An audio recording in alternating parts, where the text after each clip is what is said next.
Nous sommes présents aujourd'hui à l'exploitation du lycée agricole de la Germinière dans le cadre d'une journée nationale d'échange GDA autour des médecines complémentaires. Et j'anime plus particulièrement l'atelier autour de l'acupuncture utilisée par Julien, donc Julien Laude qui pratique l'acupuncture sur ses bovins. Moi un petit peu pour expliquer le fonctionnement et après pour expliquer un peu comment fonctionne l'ostéopathie vétérinaire.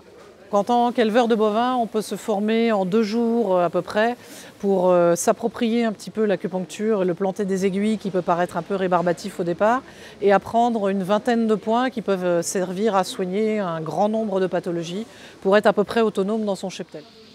Il y a ce qu'on appelle le triangle de l'immunité qu'a fait Julien tout à l'heure. Donc c'est des points en fait, d'accès direct aux organes tels que le foie, le rein et la rate, qui sont des grands organes dépuratifs de l'organisme. Donc on va stimuler ces organes pour faciliter le fonctionnement, l'épuration de l'organisme et le travail du système immunitaire.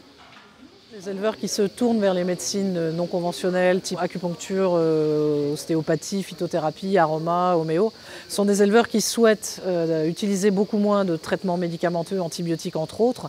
Au vu des antibiorésistances, de toute façon, on a de moins en moins d'antibiotiques qu'on puisse utiliser. Donc ils se tournent vers ce type de médecine pour pouvoir soigner malgré tout les pathologies. Bien sûr, ne pas laisser mourir les vaches et pouvoir soigner en plus à moindre frais par rapport à un traitement antibiotique et tout en ayant une très bonne efficacité. Je m'aperçois qu'avoir une production intensive sur les animaux, en fait, on ne les respecte pas. Et aujourd'hui, je ne me retrouve plus dans ce que je fais et c'est pour ça que je me suis intéressée aux médecines naturelles. Je me dis que de respecter les animaux, ils nous le rendent bien. Les médecines que j'utilise ça a démarré avec l'aromathérapie, la phytothérapie. Après, il y a eu des formations homéopathie, donc je me suis inscrite pour voir par curiosité. Et puis en fait, il y a plein de choses, c'est complexe, mais il y a des choses, c'est facile à utiliser.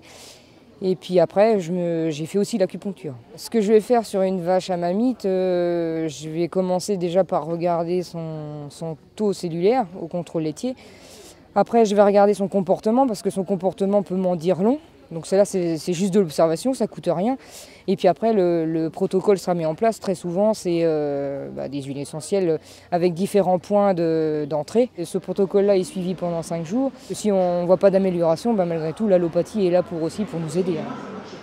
On fait beaucoup de préventifs, quel qu'il soit, pour que l'animal se défende lui-même contre tout ce qui est pathogène. Ce que je fais à tout le monde, les oligo-éléments par exemple et l'huile de poisson, que je fais systématiquement dès la naissance jusqu'à la mort de l'animal, jusqu'à temps qu'on le vende en fait. Arrête.